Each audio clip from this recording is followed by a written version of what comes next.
ரொம்ப பிடித்த பெண்களின் வீரம் அப்படிங்கிற ஒரு தலைப்பை நான் எடுத்துக்கிறேன். காந்தாரி என்ற பெண் என் மனம் கவர்ந்த ஒரு பெண். உனக்கு எத்தனை பேருக்கு பிடிக்கும் எனக்கு தெரியாது. கல்யாணத்துக்கு தெரிவித்துடன் கண்ணுடையால் அவருக்காக தன் கண்ணுடையே கட்டி கொண்டார் இல்லையா?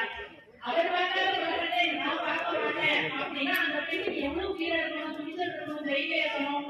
இப்படிப்பட்ட காந்தாரி இந்த பாரதம் போறப்ப நான் பெற்ற பார்த்த துரியோதனனை முதல் முறையாக என்ன சொல்றான், தனியா கூப்பிட்டு அவனே தெரியுமா கண்ணன் பார்க்கா நீ என் முன்னாடி வா, உடை ஒதுக்காம தீர்மானமா வந்து நிக்கணும் அப்படின்னு மகன்கிட்ட கேட்கும் போது துரியோதனன் சொல்றான், சரிமா அம்மாவுக்கும் பிள்ளைக்கு இடையில எந்த ஒரு இருக்காது, அது ஒரு தாய்மை உணர்வு நிறைந்த ஒரு பெண் இல்லையா, அவங்க சரிமா நான் வர்றேன் அப்படின்னு சொல்லிட்டான்.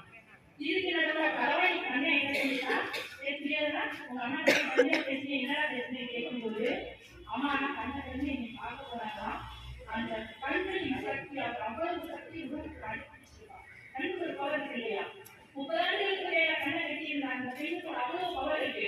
இத்தனை பவரும் அந்த மக்கள் பார்க்கும்போது அவர் உடம்புல பாஞ்சு எண்ணி பார்க்க முடியாது. அந்த ஒரு பயம் வாய்ந்த ஒரு சக்தி அந்த தாய் நினைக்கிறா. இப்ப என்ன பண்றோம்,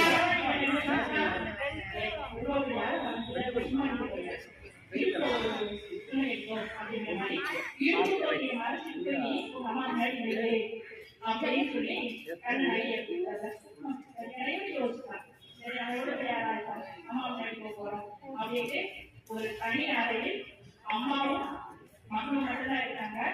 காந்தாரி கண்கள் சேர்த்தால் பார்த்த உடனே துரியோதனன் இருக்கக்கூடிய ஒரே இருக்கான்.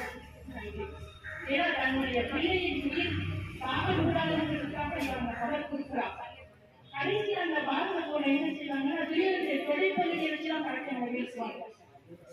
அந்த அம்மா எவ்வளவு வீரம் நேர்ந்தவர் அப்படிங்கிறத இந்த சபையில அவங்க முன்னாடி ஞாபகப்படுத்துறேன். அடுத்து ஊர்ல சேர்ந்தவரை வீட்டுக்குள்ள கேட்பாங்க. தென்காசி மாவட்டம் வெள்ளாக்குளத்துறை கிராமத்துல நல்லாபுரம் சார்பான ஒரு வாத்தியார் தலைமை ஆசிரியர். அவரு சொந்தமாக 2 பள்ளிக்கூடம் வச்சிருக்காரு. சங்குபட்டி செல்லப்பட்டி 5ஆம் பள்ளிக்கூட பள்ளிக்கூடம். இவருக்கு 3 பெண் குழந்தைகள். மூத்தவர் ஆதிலட்சுமி. இவர் என்ன செஞ்சாருன்னு கேட்டீங்கன்னா பக்கத்து தெருவுக்கு கூட பெண்களை அந்த காலத்துல அனுப்ப மாட்டாங்க.